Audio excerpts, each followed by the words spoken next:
Good morning. हम लोग चुंबकीय द्विध्रुव को पढ़ चुके थे।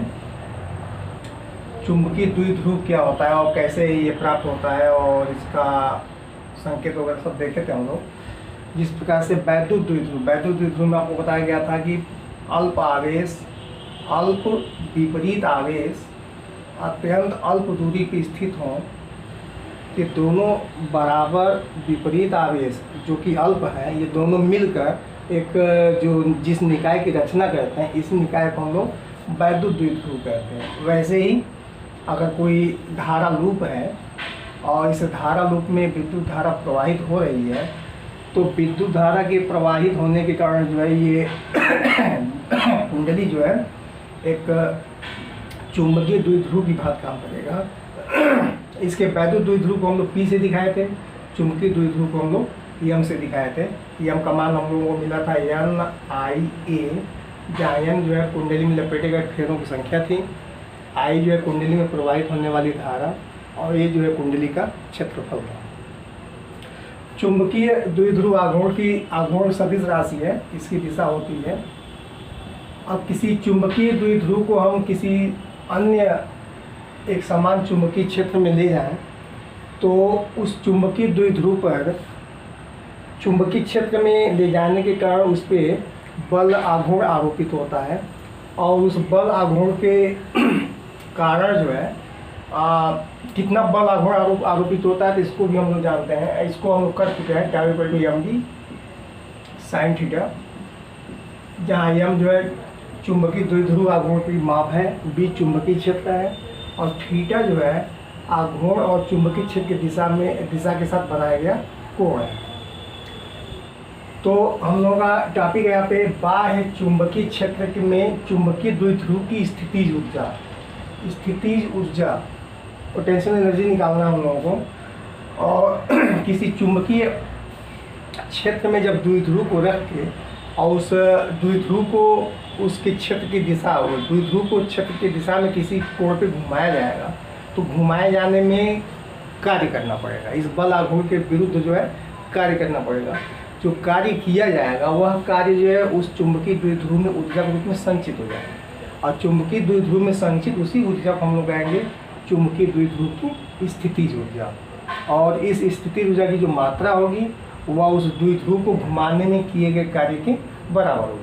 यानी कि हम लोगों को स्थितिज ऊर्जा अगर प्राप्त करना है, स्थितिज ऊर्जा को प्राप्त करने के लिए आवश्यक है कि हम लोग उस चुंबकीय क्षेत्र में उस चुंबकीय द्विध्रुव को रखकर घुमाने में किए गए कार्य की गणना करनी होगी। कार्य के लिए मान लें कि माना m सामर्थ्य का कोई चुंबकीय द्विध्रुव आघूर्ण है जिसे एक समान चुंबकीय क्षेत्र B में रखा गया है और चुंबकीय आघूर्ण की दिशा जो है चुंबकीय क्षेत्र की दिशा से थीटा कोण पे है, तो उस द्विध्रुव पर लगने वाला बल युग्म आघूर्ण की मात्रा होगी μ/mv sin थीटा। अब इस थीटा कोण के बाद अगर हम लोग उस द्विध्रुव को अल्प कोण d थीटा पर थोड़ा सा और घुमाते हैं, जैसे मान लीजिए ये चुंबकीय क्षेत्र है और इसमें ये द्विध्रुव रखा हुआ है, मान लें कि ऐसे द्विध्रुव कोई है, लूप से ही द्विध्रुव बना, मान लें यही है, तो ये जो है चुंबकीय द्विध्रुव की दिशा हो गई और ये हम लोग के चुंबकीय क्षेत्र की दिशा हो गई थीटा। अब द्विध्रुव को थोड़ा सा और घुमा दिया जाए, कितना घुमा दिया जाए, तो यहाँ पे थीटा में थोड़ा सा परिवर्तन किया जाए d थीटा। तो इस अल्प कोण पर इसको द्विध्रुव को घुमाने में जो कार्य किया जाएगा उस कार्य की मात्रा हो जाएगी dw बराबर, तो टाउ इंटू d थीटा बल आघूर्ण कोणीय विस्थापन, और ये हो जाएगा mv sin theta into d theta. अब इस प्रकार से इस द्विध्रुव को मतलब पूरा घुमाना हो, मतलब θ1 से θ1 कोई यहाँ की मान लीजिए कोई पहली स्थिति है और अंतिम स्थिति जो θ2 है, तो इस पूरे θ1 से θ2 कोण तक इस द्विध्रुव को घुमाने में कितना कार्य करना होगा, तो उसके लिए इसलिए θ1 से θ2 कोण तक द्विध्रुव को घुमाने में किया गया कार्य ये पूरा कार्य डब्ल्यू कितना होगा, तो इसी कार्य को इसी सूत्र से निकलेगा।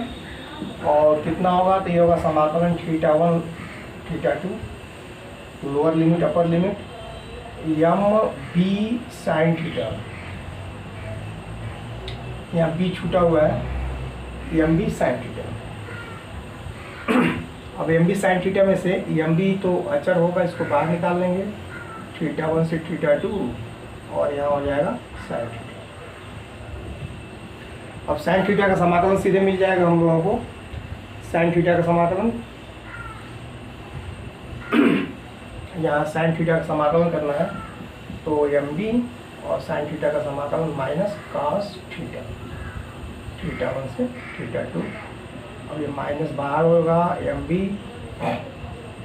कास θ2 माइनस कास θ1, और ये पूरा कार्य निकलेगा, इस माइनस का इसमें हुआ करा दें, तो एम बी कास θ1 पहले आ जाएगा माइनस कास θ2। यह है किसी चुंबकीय द्विध्रुव को चुंबकीय क्षेत्र में रखकर θ1 से θ2 कोण तक घुमाने में किया गया कार्य, और इस कार्य की मात्रा निकली M B cos θ1 minus cos θ2।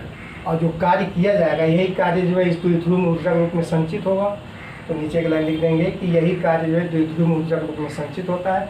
इसलिए चुंबकीय द्विध्रुव की स्थितिज ऊर्जा U बराबर, तो मान तो वही होगा कास θ1 माइनस कास θ2।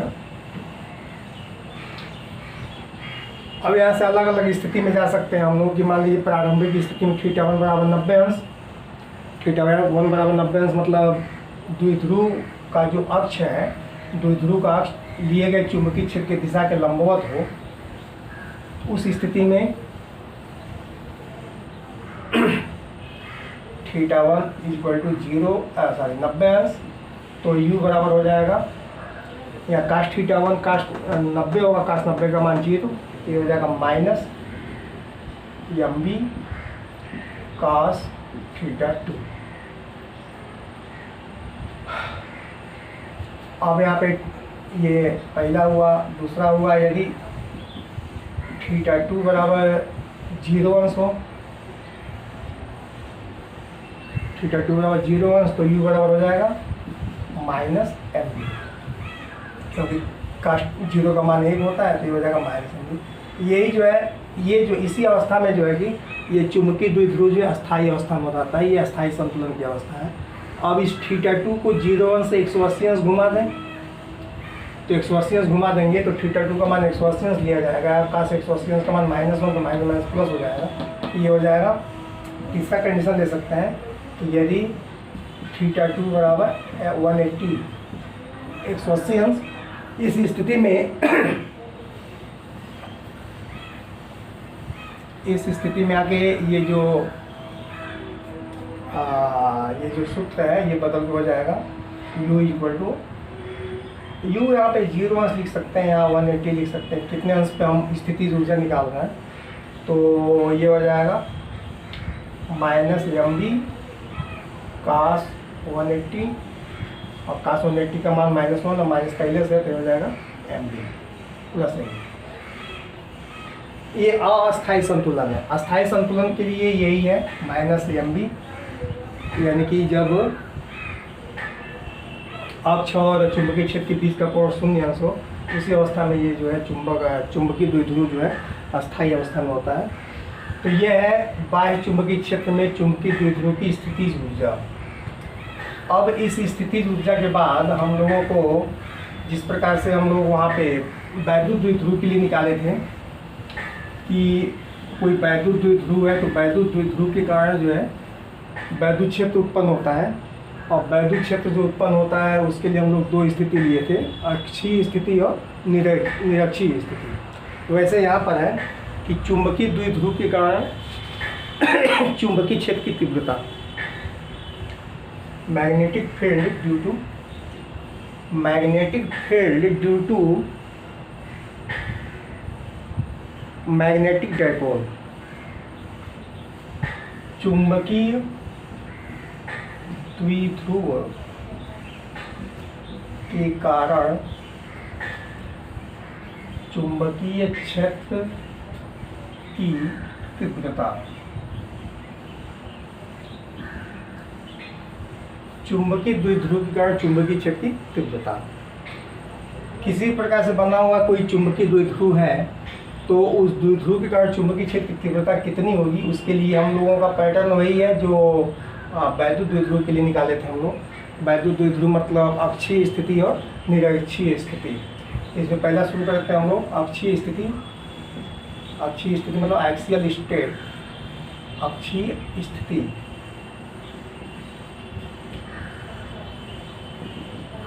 अक्षीय स्थिति में यहाँ पे हम लोग एक चुंबक लेंगे छोटा सा, इसका चुंबकीय सामर्थ्य जो यम लेंगे, चुंबक का इस एन सिरा लेंगे, इसको यस सिरा लेंगे, यम सामर्थ्य लिखा जाएगा अभी नीचे। चुंबक की कुल लंबाई 2l लेंगे, ये वो होगा। और अक्षीय स्थिति में चलेंगे हम लोग, इस O से r दूरी पर कोई बिंदु लेंगे P, और इसी बिंदु P पर इस चुंबकीय द्विध्रुव मतलब इसमें दो ध्रुव हैं, उत्तरी ध्रुव दक्षिणी ध्रुव, इसलिए इसको चुंबकीय द्विध्रुव ही कहते हैं। तो चुंबकीय द्विध्रुव के कारण इस बिंदु P पर, जो कि यहाँ से r दूरी पर स्थित है, चुंबकीय क्षेत्र की तीव्रता कितनी होगी। तो इसके लिए माना एक छोटा दंड चुंबक है जिसके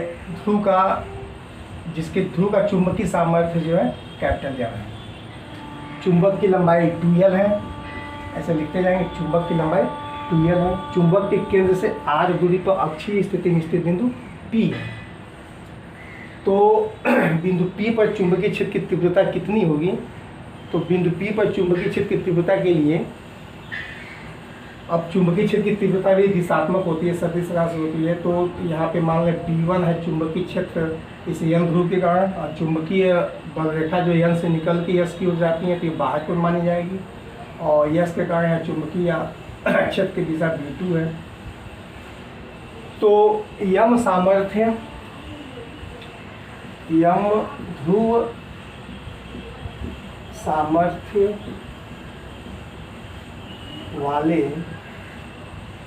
चुंबक से न लिखिए, चुंबक के कारण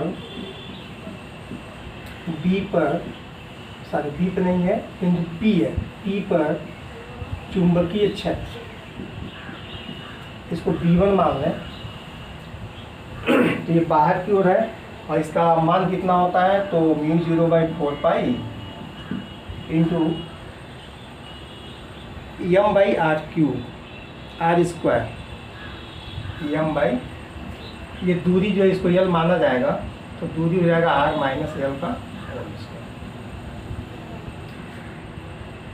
यह हो गया इस ध्रुव के कारण इस बिंदु P पर चुंबकीय क्षेत्र की तीव्रता V1।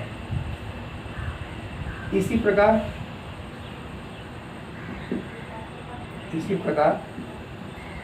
S के कारण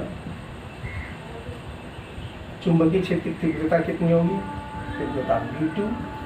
इसका मान भी वही होगा μ0/4 पाई इंटू m/r - l का होल स्क्वायर। r माइनस नहीं होगा, यहाँ से जब दूरी देखी जाएगी तो ये l इसमें जुटेगा, यानी कि r + l का होल स्क्वायर। समीकरण नंबर 2। तो बिंदु P पे कुल तीव्रता कितना होगा, तो B1 B2 परस्पर अपोजिट हैं, एक दूसरे के विपरीत हैं। तो निश्चित है कि वहाँ पे जो मान निकलेगा वह इन दोनों के अंतर के बराबर होगा। इसलिए P पर कुल तीव्रता B कितना होगा, तो बिंदु P पर इस n के कारण जो तीव्रता होगा B1, उसका मान इस s के कारण उत्पन्न तीव्रता से अधिक होगा, क्योंकि यहाँ की दूरी कम है, और दूरी कम है तो निश्चित है कि B1 का मान अधिक होगा, और यहाँ से दूरी अधिक है तो B2 का मान कम होगा। इसलिए B1 में से यहाँ पे क्या करेंगे लोग, B1 में से B2 घटाएंगे लोग, और B1 - B2 मतलब समीकरण 1 में से 2 घटाएंगे लोग, यानी कि μ0/4 पाई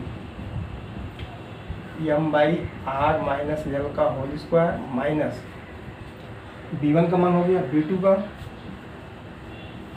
mu 0/4 m by r plus l का होल स्क्वायर। अब इसमें से देखिए बहुत आसानी से कॉमन मिल जाएगा। कॉमन कितना होगा, तो म्यू 0/4 इंटू m कॉमन है, जो बच गया 1/r माइनस l का whole square minus 1/।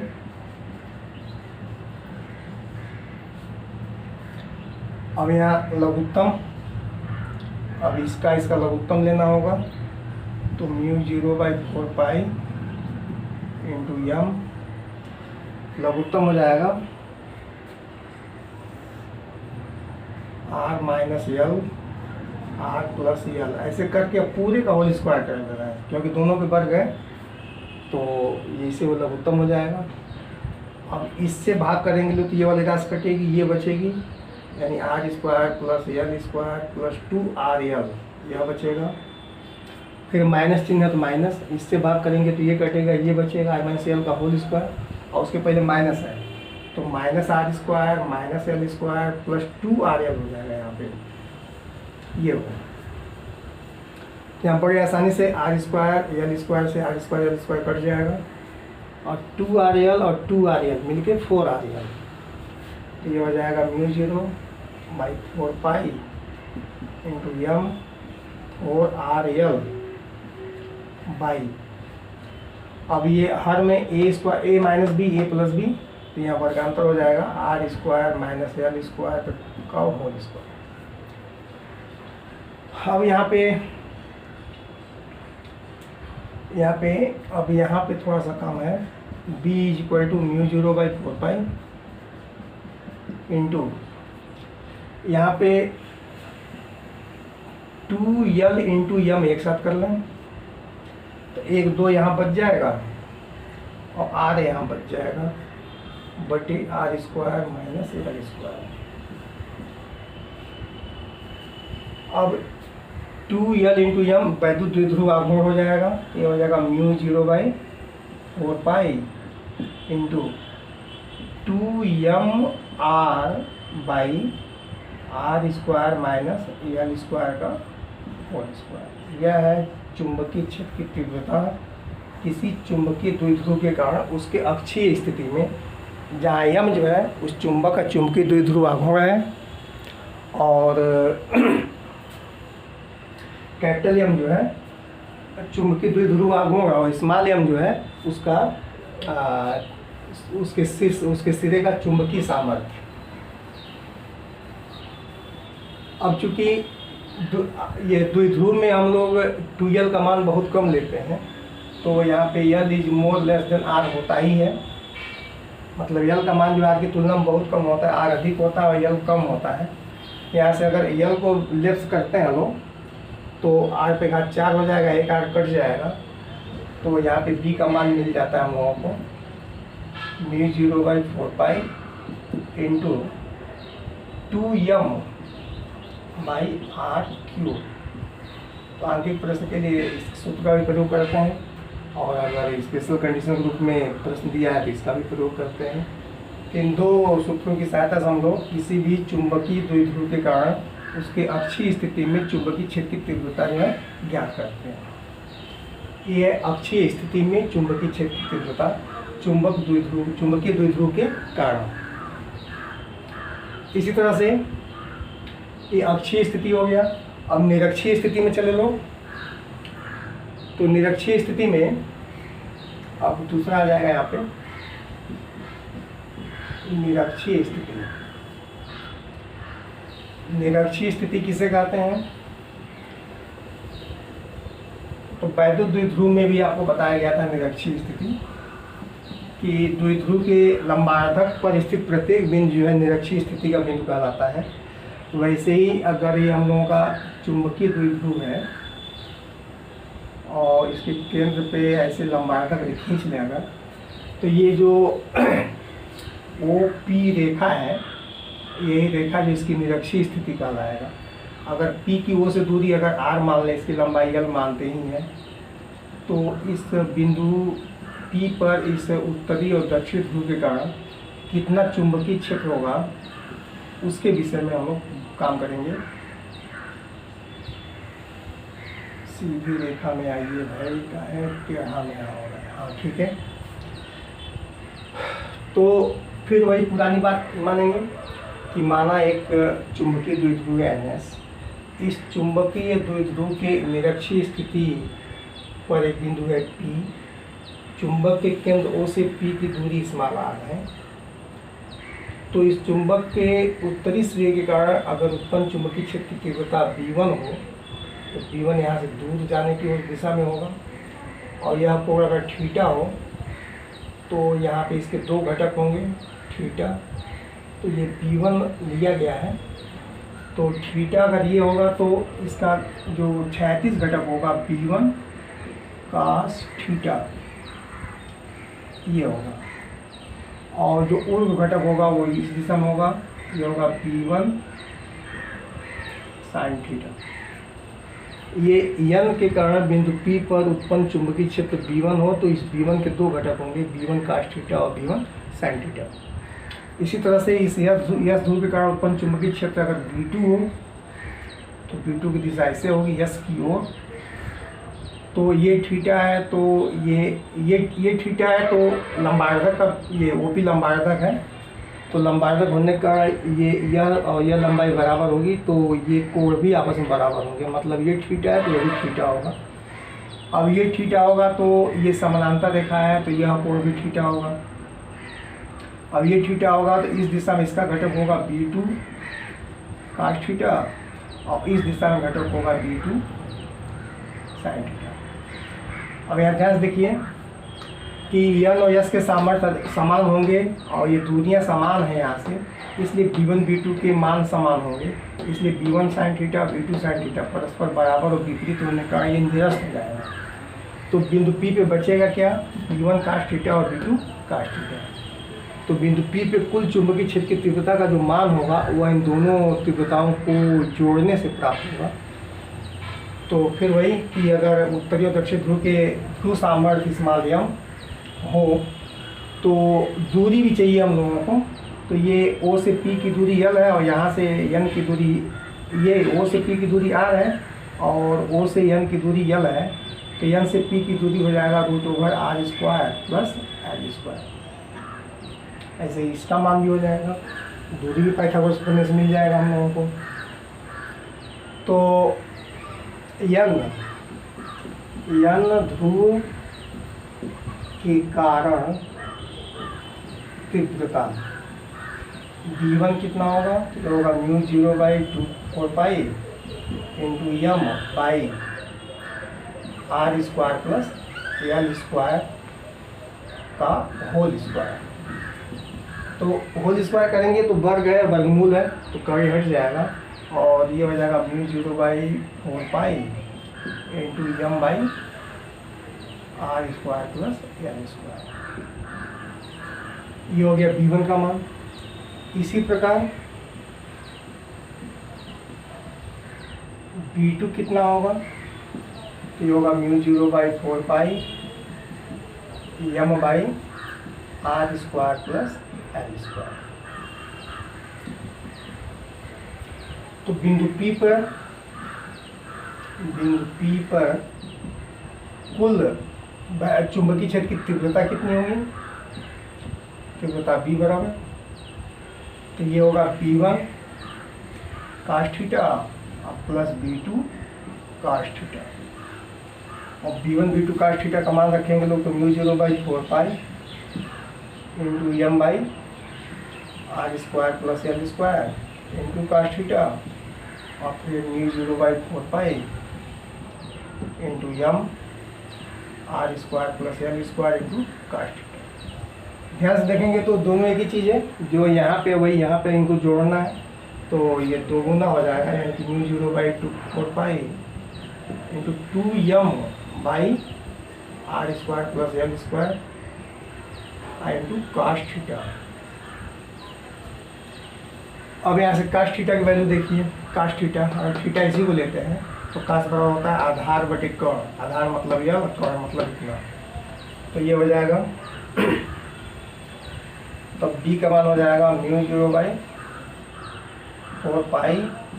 Into m by R square plus L square, और थीटा का जगह पर 2m है, 2m है इतना, और काश थीटा की जगह पे आधार बटे कोण करेंगे लोग तो ये हो जाएगा L by R square plus L square पे पावर हाफ। क्यों? क्योंकि काश थीटा की वैल्यू इस फिगर में है L by root over R square plus L square, ये काश थीटा का मान है इस फिगर में, ये हो जाएगा। अब पावर देखिए R square plus L square, R square plus L square, यहाँ एक घात है, यहाँ 1/2 हाफ है, तो एक और आधा मिलकर 1.5 मीन्स 3/2, ये हो गया b equal to mu 0/4 2m into 2l यहाँ पे, और ये हो जाएगा R square plus L square पे पावर 3/2। अब m इंटू 2l को कैपिटल में ले सकते हैं, द्विध्रुवागों, तो हो जाएगा mu 0/4 into M by R square plus L square पे पावर 3/2। ये फार्मूला वैद्युत द्विध्रुवाकों के पद में। अब यहाँ से फिर पुरानी स्थिति जैसे इसके पहले किए थे लोग कि यल का मान जो है आर की तुलना में बहुत कम होता है, since L is more less than R, तो आर की तुलना में यल को निगलेक्ट कर देते हैं, उसको छोड़ देते हैं। तो छोड़ देंगे तो since R L is more less than R, इसलिए अब इसको छोड़ देंगे यल को, तो बचेगा आर स्क्वायर पावर 3/2, 2 से 2 कटेगा आर क्यूब, तो ये हो जाएगा b equal to mu 0/4 into M by R cube. ये निरक्षीय स्थिति में वैद्युत और चुंबकीय क्षेत्र की तीव्रता होती है। अभी इसके पहले अक्षीय स्थिति में चुंबकीय क्षेत्र की तीव्रता निकाले थे हम लोग, mu 0/4 into 2m by R cube. तो निरक्षीय स्थिति में तीव्रता कम होती है, अक्षीय स्थिति में तीव्रता अधिक होती है। अगर केंद्र से दूरी दोनों स्थितियों में समान है तो अक्षीय स्थिति में तीव्रता जो होती है वह निरक्षीय स्थिति की 2 गुनी होती है। तो इसको कंपेरिजन से अगर करेंगे तो याद ही होगा, ये जो है एक दूसरे के लगभग बराबर है, मतलब एक दूसरे के समान ही है, केवल यहाँ गुणांक 2 लग गया है अक्षीय स्थिति में। तो अक्षीय स्थिति में तीव्रता अधिक होती है और निरक्षीय स्थिति में जो है कि तीव्रता कम होती है। और इसके फिगर से इस बात को ध्यान में रखना और इसको मतलब पूरा करना बहुत सरल है। इसी तरह का एकदम आपको वहाँ बताया गया था वैद्युत द्विध्रुव के कारण अक्षीय और निरक्षीय स्थिति में वैद्युत क्षेत्र की तीव्रता और वैद्युत विभव, यानी कि 2 आर्टिकल तीव्रता के लिए, 2 आर्टिकल वैद्युत विभव के लिए और 2 आर्टिकल जो है चुंबकीय क्षेत्र की तीव्रता के लिए, यानी 6 आर्टिकल एकदम एक जैसे हैं। अगर आप एक तैयार करते हैं तो ये 6 जो आपको आपके ध्यान में आ जाएगा। इसलिए और इसमें से कहीं न कहीं से परीक्षा, बोर्ड परीक्षा में निश्चित पूछा जाता है, इसलिए मान के चलिए एक बहुत इंपॉर्टेंट टॉपिक है, इसको ध्यान से करिए, दोहराइए। ओके।